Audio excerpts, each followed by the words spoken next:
Sort of get the idea that math plays an important role in this thing, huh? Hey, I won't have to do any math, will I? Well, just a little multiplication and division. You know, take a few measurements, look at a chart or two. But you don't have to be an Einstein to understand pump systems and evaluate NPSH. I don't know. Hey, you can do it. Besides, Ed Warwick is here and he really knows this stuff. I think the best place to start to talk about how a pump works is to look at the liquid end of the pump. We can use a packed plunger liquid end to illustrate it because this is perhaps the simplest of all of the liquid ends. As the piston moves forward, it tries to displace the liquid in all directions. As the liquid tries to go out through the inlet, it's prevented by the suction or inlet check valve consisting of a ball and a seat. As the liquid tries to flow back down through the inlet check valve, the ball and seat seal its escape path so the liquid can't flow out through the inlet. However, on the discharge side of the pump is another identical set of check valves, and as the piston moves forward and displaces liquid, that liquid can lift the check valve up off of its seat and allow liquid to flow through the discharge side during the forward stroke of the pump. During the suction stroke, or the reverse stroke of the pump, the opposite occurs. As the plunger moves back and tries to draw liquid back from it, liquid cannot flow back down through the discharge check valve because these have seated by gravity. However, the inlet check valves, the fluid can flow up from the supply tank, unseat the inlet check valves, and allow fluid to flow back and follow the plunger in its rearward motion. So it's by a series of reciprocations, or forward motion displacing liquid out through the discharge check valve, and rearward motion on the suction stroke bringing fluid in from the supply tank, that pumping is caused to occur. Okay? Even though the packed plunger liquid end is probably the oldest liquid end design in use in the United States and in the rest of the world, it has some advantages and some disadvantages. One of the disadvantages is as the plunger moves back and forth, it has to seal against pressure of the liquid, trying to force the liquid back past the plunger. We seal the plunger with a series of soft packing material, but no matter how tightly we try to adjust this packing and prevent the leakage, we always have to have a little bit of leakage of the process liquid back to the outside world. We need a little bit of leakage in a packed plunger liquid end to cool the packing and to act as a lubricant between these sliding surfaces. The result is, no matter what process liquid we're pumping, we're always going to have some of that process liquid escape into the environment. This brings us to the advantage of a diaphragm-style liquid end. In a hydraulically actuated diaphragm-style liquid end, and we can see this illustrated in schematic form, the piston is not in direct contact with the process liquid.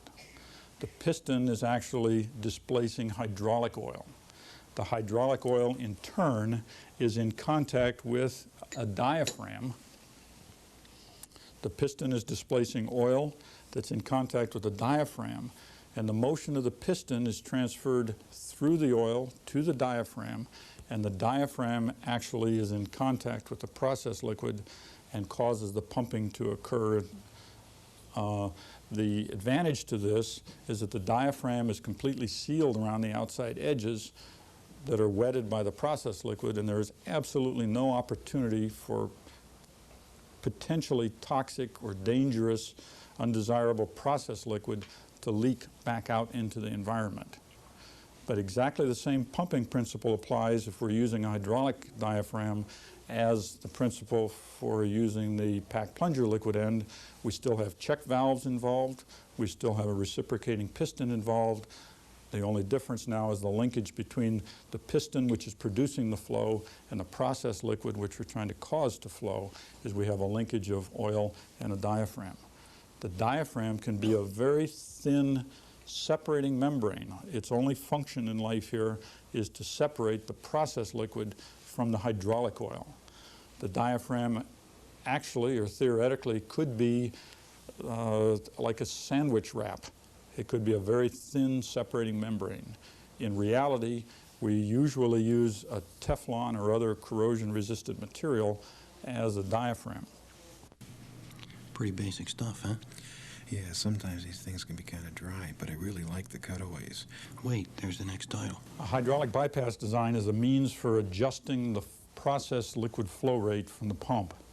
You can put a small vent valve in the chamber that contains the hydraulic liquid and open that vent valve such that as the piston moves forward, instead of the piston pushing hydraulic oil against the back of the diaphragm to cause pumping, hydraulic oil can escape through the vent valve, and even though the piston is traveling forward, the diaphragm does not move, and during that portion of the stroke, no pumping occurs. At the appropriate point throughout the duration of the stroke, we can close that vent valve so that further motion of the plunger now will in fact displace hydraulic oil and cause the diaphragm to move into the process liquid and displace the process liquid for pumping. So hydraulic bypass means that we can adjust the flow rate of the pump by bypassing a certain portion of the displaced volume of liquid each stroke. This is an illustration of the components that are involved in the Polar crank design. An electric motor is attached to this gear system. It fits in place like so. As the electric motor drives the gear system, it causes the crank on the face of this plane to rotate. Connected to that rotating crank, we have, through a connecting rod, we have a piston attached to this. So the purpose of this device is to create reciprocating action of the piston. It does that. You can see that as the angle of this face is vertical, and if we have a connecting rod attached to the crank here, that as the crank rotates, if my elbow is the piston, no motion occurs at the end of the piston. It just sits there and rotates. However, if we can incline this rotating face, such as through the use of a lead screw, by adjusting the lead screw and causing this face to tip, the more tip or angle we can create on this face, now we've created a situation where the piston, my elbow once again, is thrust forward when this crank is at the top of its stroke, and then as it continues to rotate down the face of this inclined plane, it draws the piston back in a suction stroke. So by continuously and smoothly rotating on this inclined plane, that gets translated over to a continuous and smooth reciprocating stroke length. If this plane is inclined very steeply, we get a lot of stroke length. If the plane is inclined only a small amount, we get a short stroke length. The major differences are that they create different hydraulic profiles in the liquid end, in the process suction line and discharge line.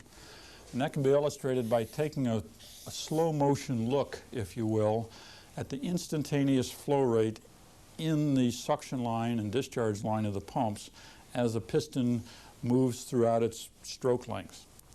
If we've created here a graph of flow versus time as time goes by, we can see that as a piston begins its forward motion, we begin to get some flow in the discharge process line. At that point, the flow is very low, and we can represent that by starting out low on the graph here. As time goes by and the piston progresses throughout its stroke, it picks up speed, and at the same time, the instantaneous flow rate in the pipeline also increases because the flow rate is a direct function of the speed of the piston. As the piston reaches its midpoint, the speed peaks and therefore the flow rate peaks out, and then as the piston begins now to slow down as it approaches the end of its travel, the flow rate inside the pipeline also slows down. If we're looking at this as a graph of the flow of liquid in the discharge pipeline, during the suction stroke of the pump, we get no flow in the discharge pipeline, and then the next discharge stroke, we come up with another pulse of liquid flowing through there. To adjust the flow rate as an illustration for the Polar crank or Milroy drive mechanism, if this curve represents a 100% capacity setting or 100% flow rate, what happens if we adjust the pump to a 50% setting is we still take the same amount of time to create a discharge stroke, but because of the shorter stroke length of the Polar crank mechanism, we now create a pulse that looks like this. It's only half the amplitude or half the height. So the key point here is that the Polar crank redistributes the stroke length over the entire stroke of the pump. And we can adjust the flow rate out of the pump by adjusting the total stroke length. For a hydraulic bypass type pump, however, the main plunger is the plunger that is displacing the hydraulic oil against the diaphragm. The main plunger is always operating at a fixed stroke length. For hydraulic bypass, we never change the stroke length of the fixed main plunger. So if we look at a 100% capacity setting on a hydraulically actuated or hydraulic bypass type mechanism, we would see a flow profile that looks like this.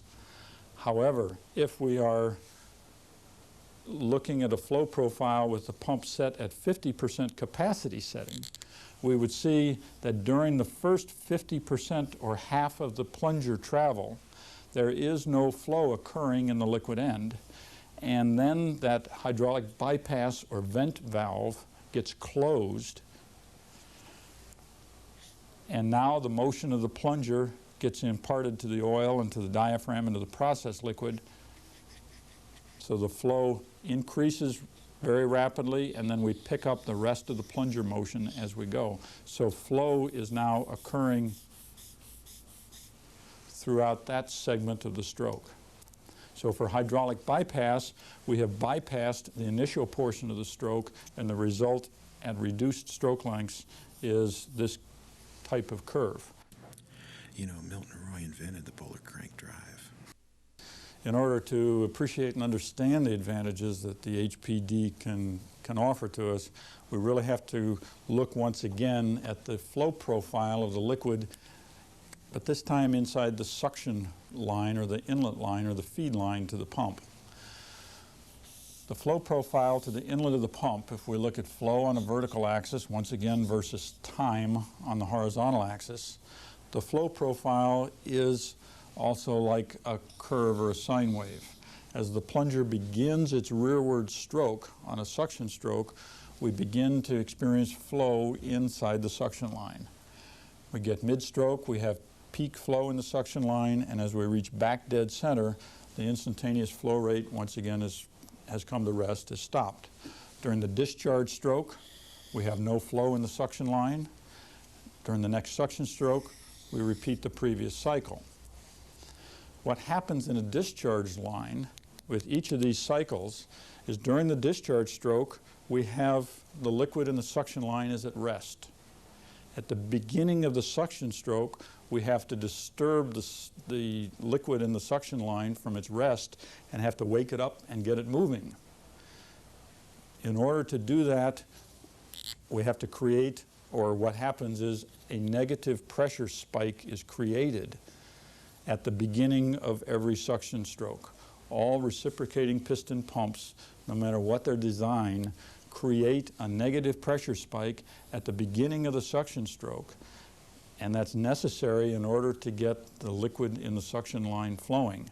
So if we look at a pressure profile here instead of a flow profile, we would see that in the beginning of the suction stroke, we reach a deep negative pressure spike, and the depth of that negative or vacuum pressure spike that occurs in here is dependent on many things: stroke speed of the pump, plunger size, the characteristics of the piping system. So the absolute size of that pressure spike is dependent upon many factors. But the thing that's common is at the beginning of the suction stroke, a negative pressure spike is generated simply to accelerate that liquid that's at rest up to some motion. Now, for conventional disc diaphragm liquid ends, this has sometimes posed a problem in complications in operation of what we call a refill valve. All hydraulically actuated diaphragm liquid ends employ some sort of refill mechanism in order to refill the hydraulic oil that leaks out past the plunger the same way that processed liquid leaked past the plunger in a packed plunger liquid end. So every stroke of a hydraulically actuated diaphragm liquid end, there would be a little bit of a loss of hydraulic oil. To make up that loss of oil, usually something like a vacuum actuated refill valve is used. This vacuum actuated refill valve, one side of it is connected to the oil reservoir, the other side is connected into the oil area between the piston and the diaphragm. This type of valve actuates on vacuum pressure. If we expose the bottom of this to vacuum pressure, we can draw the poppet down against the spring pressure. Once that poppet opens, we allow fluid to flow in from the reservoir to make up the lost oil in the displacement chamber.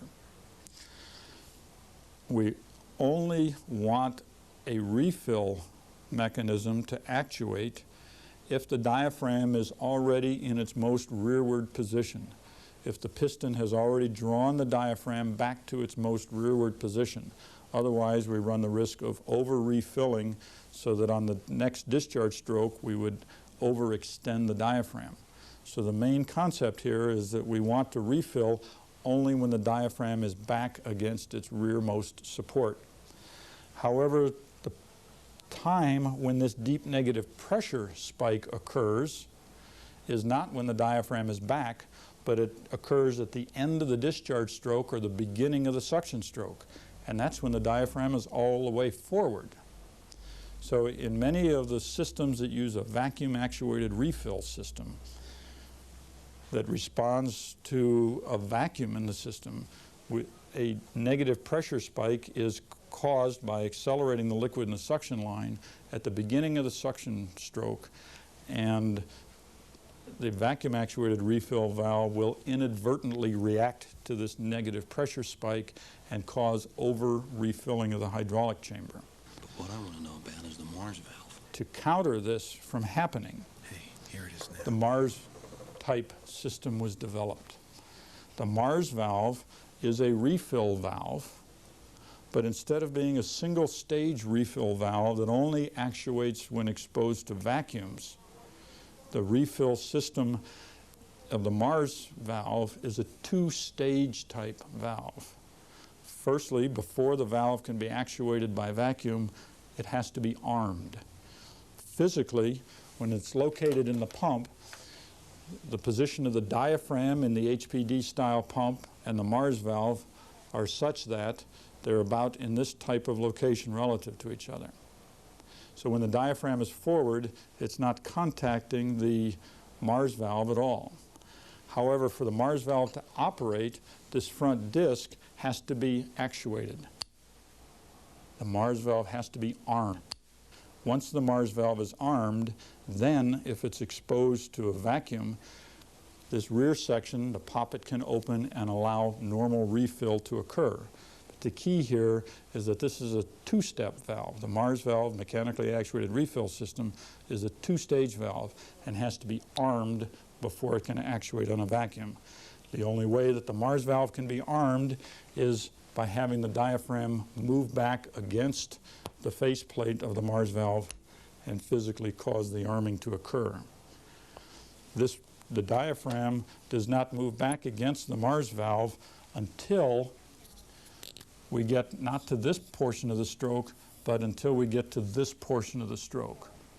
And this is where refill would occur, and this is the only place that we want refill to occur, with the diaphragm back against in its rearmost position. So the use of the Mars valve prevents inadvertent refilling of the hydraulic oil system at a time when we don't want it to refill.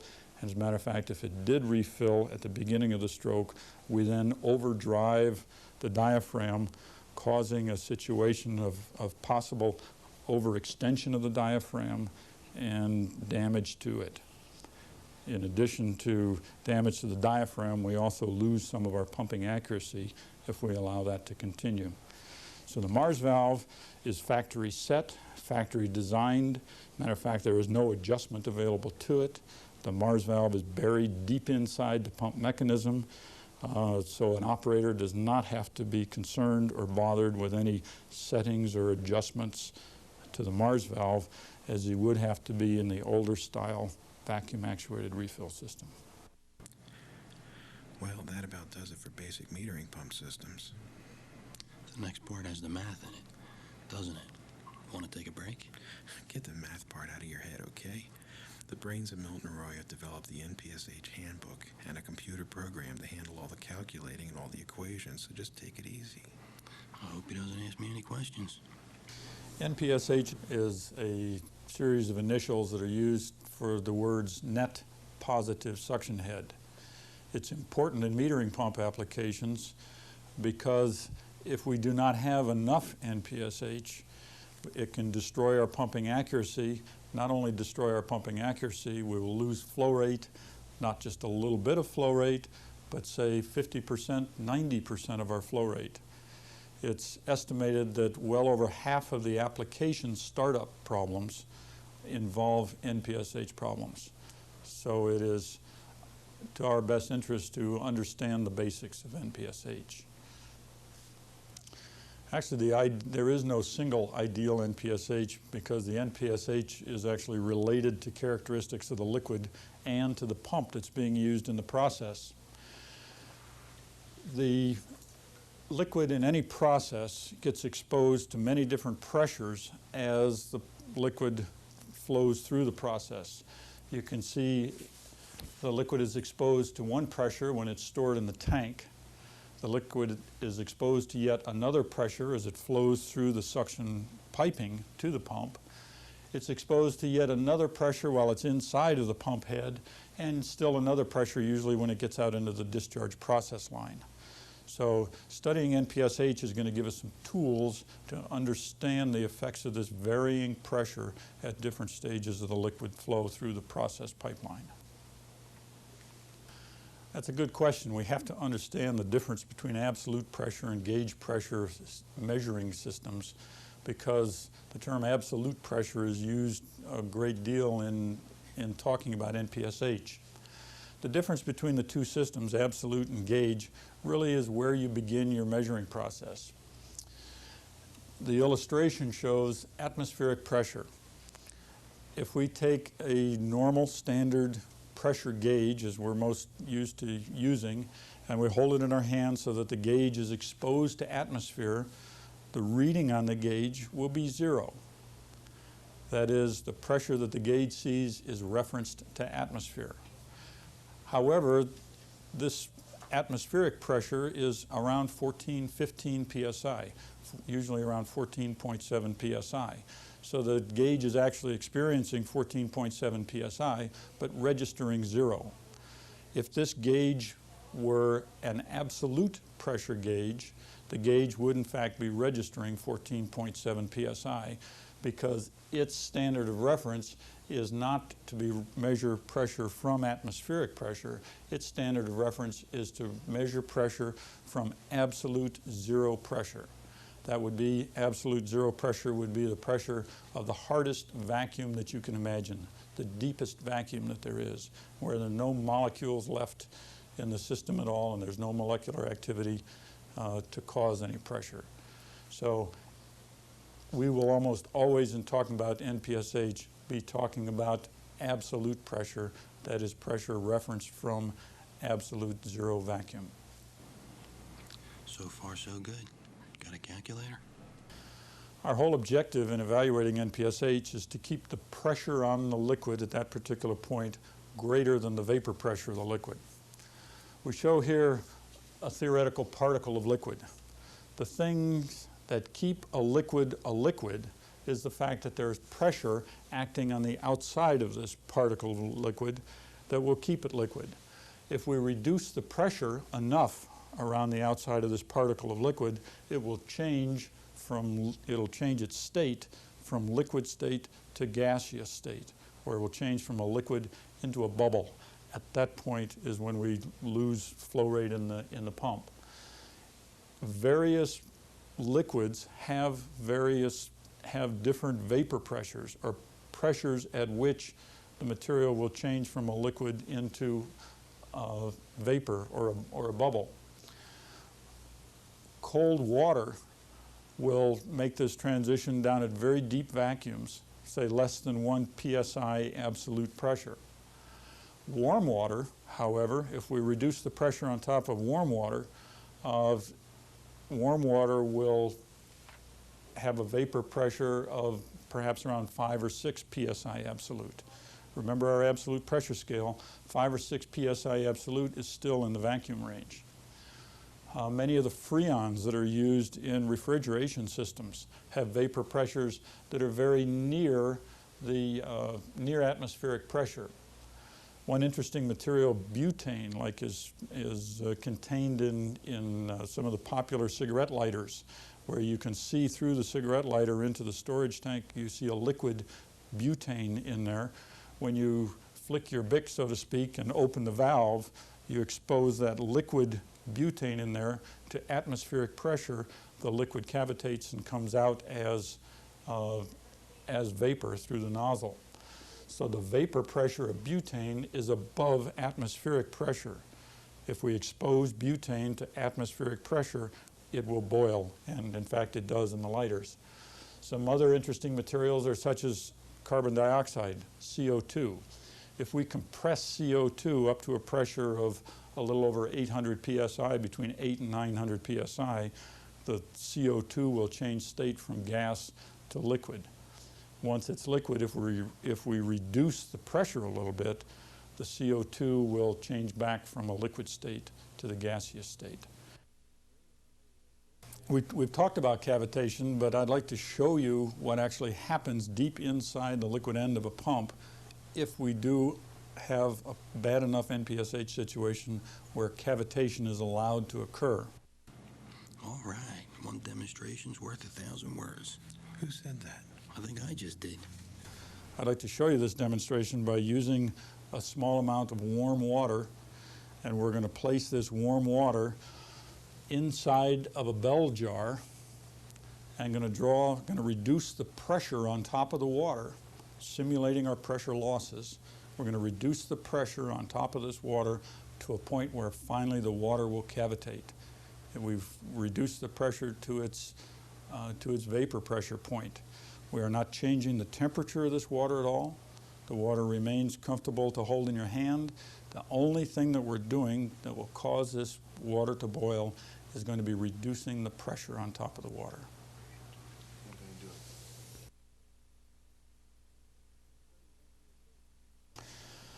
In the study of NPSH, these pressures are all interrelated, and we're not just looking at one pressure, we're looking at the relationships among various pressures.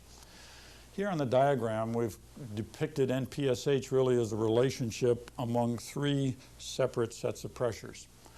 We can envision this evaluating NPSH as being on a balancing beam, where on one side of this balancing beam we have pressures that we call pressure sources that tend to press down on the molecules of liquid and to keep these molecules of liquid as a liquid. On the other side of the balancing beam, we can add up all of our pressure losses, the pressures that remove some of the pressure from the pressure sources. As we look at the relationship between losses and sources, we can envision this balance beam as tipping in one direction or the other. Our objective in maintaining good NPSH is to keep this balance beam from tipping so far down that the bottom of the balance beam on this side doesn't get lower than the vapor pressure of the liquid.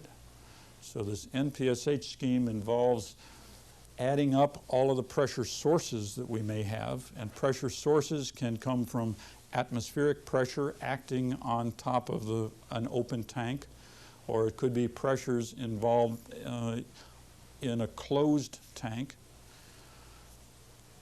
Pressure sources can be pressure that's generated by an elevation difference between the liquid in the supply tank and the pump. Other pressures might be involved from an auxiliary centrifugal pump installed in the suction line to add pressure to the suction of our pump.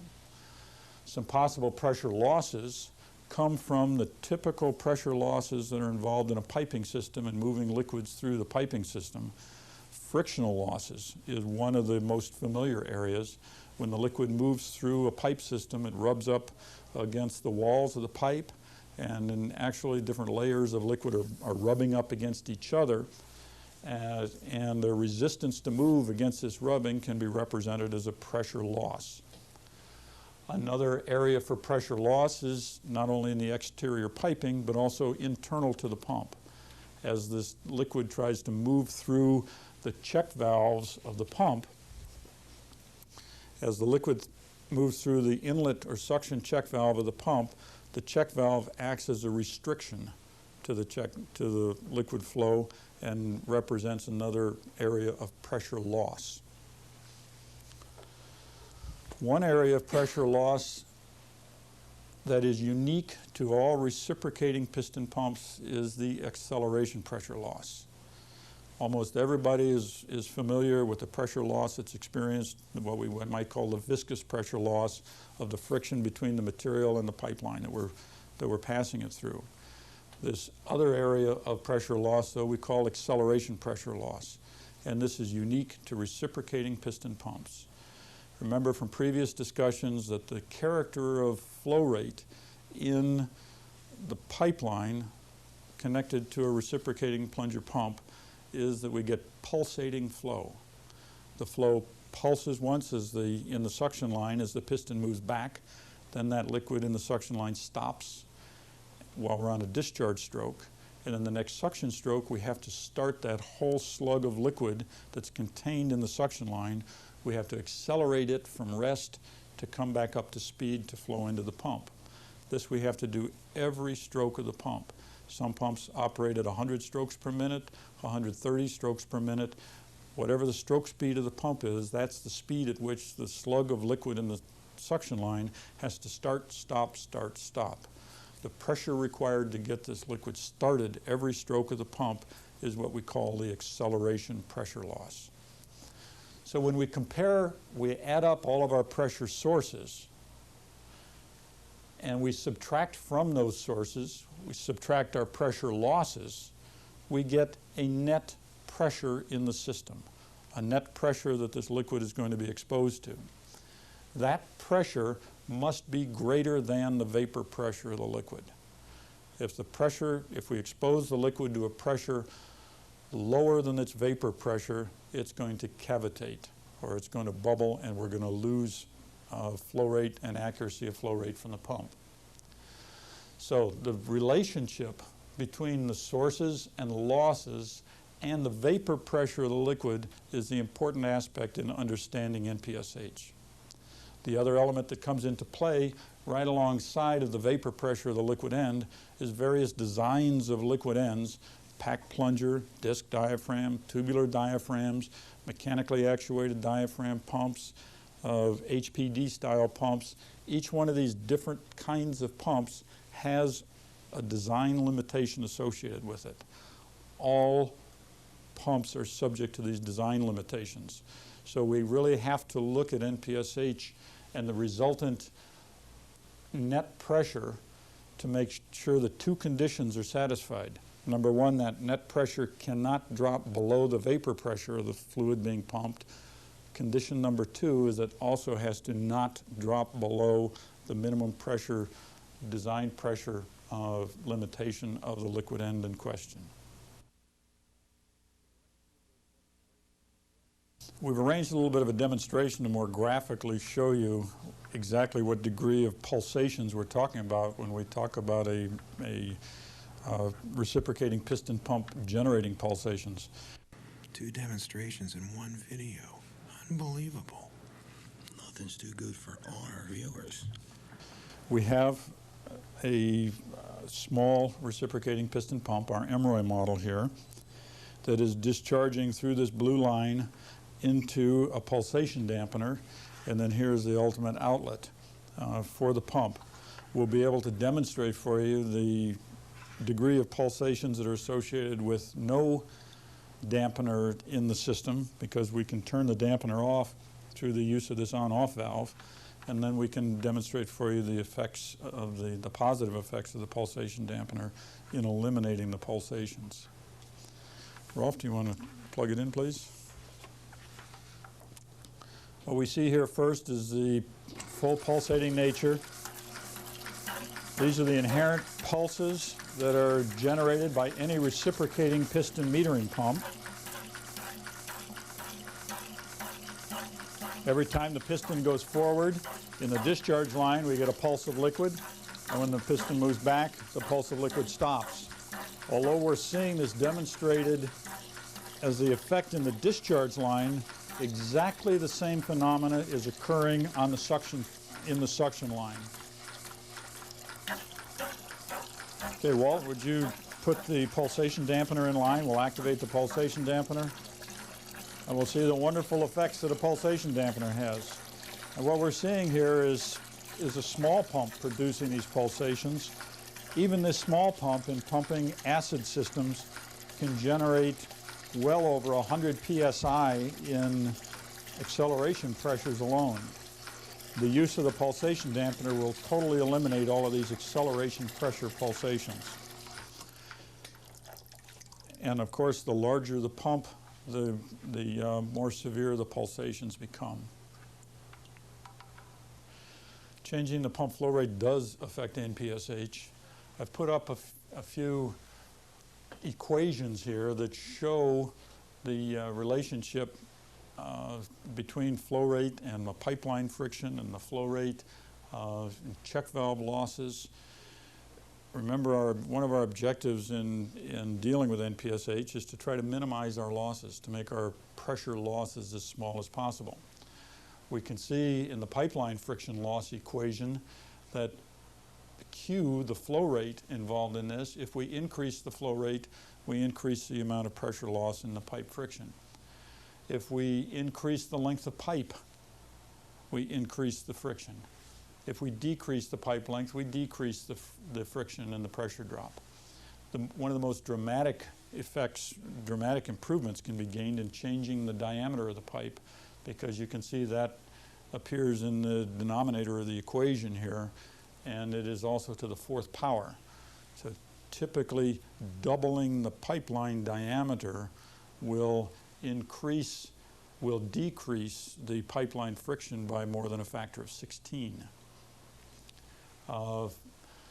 If we look at the acceleration component of pressure losses, we can see that once again flow rate is directly involved in that. As we increase the flow rate, we increase the acceleration loss. However, you can see that also the stroking speed of the pump is involved in acceleration loss considerations.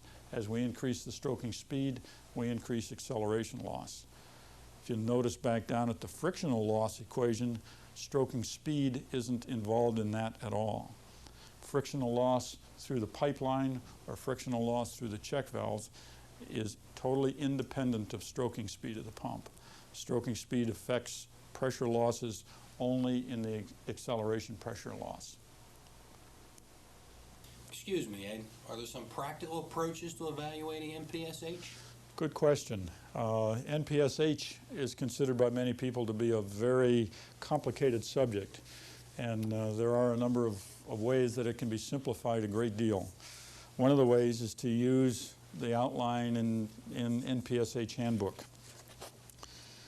This handbook reduces the equations so you don't have to deal with all of the math involved to a series of graphs and pictures, and also provides an income tax-like form that can be used to fill in the blanks and reach a conclusion at the end only using addition, subtraction, and multiplication on this. A more modern, up-to-date way, perhaps, might be to use the software that Milton Roy has published, which is a computer program available to assist you in calculating all of these NPSH numbers. Pretty good question, pal. I think you're getting the hang of this.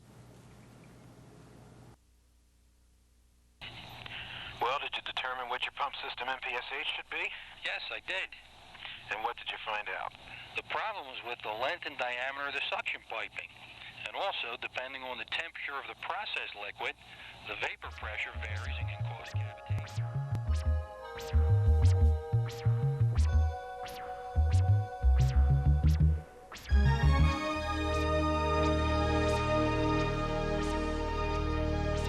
You know, there was one really interesting thing. Yeah, what's that?